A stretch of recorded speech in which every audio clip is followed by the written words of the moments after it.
మనసు మాట వినదు 6వ భాగం కథలోకి వెళ్తే భాస్కర్ మీద స్టేషన్లో కంప్లైంట్ ఇచ్చి ఇంటికి తిరిగి వస్తున్న శరణ్యకి మార్గమధ్యలో కనిపిస్తాడు భాస్కర్. ఈ కంప్లైంటు పోలీసులు కేసులు ఇవన్నీ తనని ఏమీ చేయలేవని, అవన్నీ చాలా చిన్న విషయాలని శరణ్యతో చెబుతాడు భాస్కర్.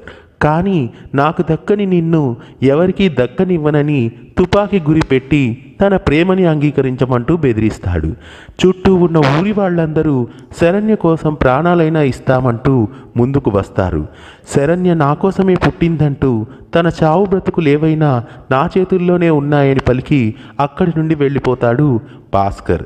ఇక హరిద్వార్లో విక్రమ్ అరుణ్ కారులో షికారుకు బయలుదేరుతూ ఉంటారు. ఇంతలో తాను కూడా అక్కడికి వస్తానంటూ వాళ్లతో కలిసి బయలుదేరుతుంది సత్య. ఆనందంగా మాట్లాడుకుంటూ సరదాగా షికారు చేస్తూ ఉంటారు ఆ ముగ్గురు.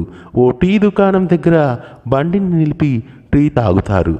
వాళ్లకు టీ సర్వ్ చేసిన అబ్బాయిని సత్య భోజనం చేస్తారా అంటూ హిందీలో అడుగుతుంది. మనకి వడ్డించే వారిని అలా అడిగితే వాళ్ళు చాలా సంతోషపడతారని చెబుతుంది. అలా మాట్లాడిన సత్య మాటలకు విక్రమ్ ఏదో తెలియని అనుభూతిని పొందుతాడు.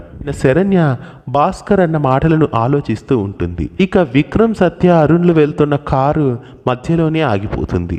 అరుణ్ సత్యలని అక్కడే ఉండమని చెప్పి మెకానిక్ని తీసుకొని వస్తానంటాడు విక్రమ్. మెకానిక్ బైకుని తెచ్చి విక్రమ్ నేను సత్య గుడికి వెళ్ళి వస్తామని చెప్పి అరుణ్ని కారు దగ్గర వదిలి వెళ్తారు. ఇరువురు బైక్లో బయలుదేరుతారు. జరిగిన విషయాలన్నీ భానుమతితో చెబుతుంది శరణ్య.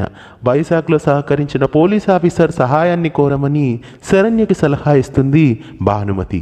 ఇంతలో శరణ్య విక్రమ్కి కాల్ చేస్తుంది. బైక్ నడుపుతున్న విక్రమ్ ఫోన్ సత్య చేతిలో ఉండడంతో ఆ ఫోన్ కాల్ని అటెంప్ట్ చేసి సత్య ఆఫీసర్ బిజీగా ఉన్నారని తర్వాత కాల్ చేయమని చెబుతుంది. ఏ సమయంలో కావాలన్నా సహకరిస్తానన్నారు కానీ ఫోన్ కాల్ ఎవరో లిఫ్ట్ చేశారని ఈయన మనకేం సహకరిస్తారనుకుని మన తలరాత ఎలా ఉంటే అలాగే జరుగుతుందని అంటుంది శరణ్య. నువ్వు మీ నాన్నగారు సంతోషంగా ఉండటానికి భాస్కర్ని చంపి నేను జైలుకైనా వెళ్ళి ఆ తలరాతను సైతం మార్చేస్తానంటుంది భానుమతి. ఇక సత్య విక్రమ్లు గుడికి వెళ్తూ ఉంటారు. మిమ్మల్ని పేరుతో పిలవచ్చా అని విక్రమ్ని అడుగుతుంది సత్య. పేరు ఉన్నది పిలవడానికే కదా అని అంటాడు విక్రమ్.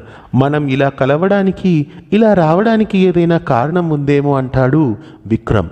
తరువాయి వారంలో తన తమ్ముడు అర్జున్ లీవ్కు వస్తాడని అర్జున్ జీవితం కూడా బాగుండాలంటూ సత్యతో చెబుతాడు విక్రమ్.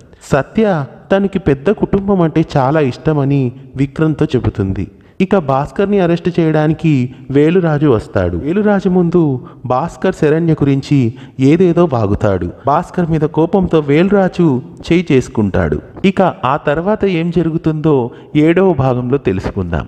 మనసు మాట వినదు సీరియల్ అప్డేట్పై మీ అభిప్రాయాన్ని మాకు కామెంట్స్ రూపంలో తెలియజేయండి. వీడియో నచ్చినట్లయితే లైక్ చేయండి. వీడియో కింద ఉన్న సబ్స్క్రైబ్ బటన్ని క్లిక్ చేయడంతో పాటు పక్కనే ఉన్న బెల్ ఐకాన్ని యాక్టివేట్ చేయండి. ధన్యవాదాలు.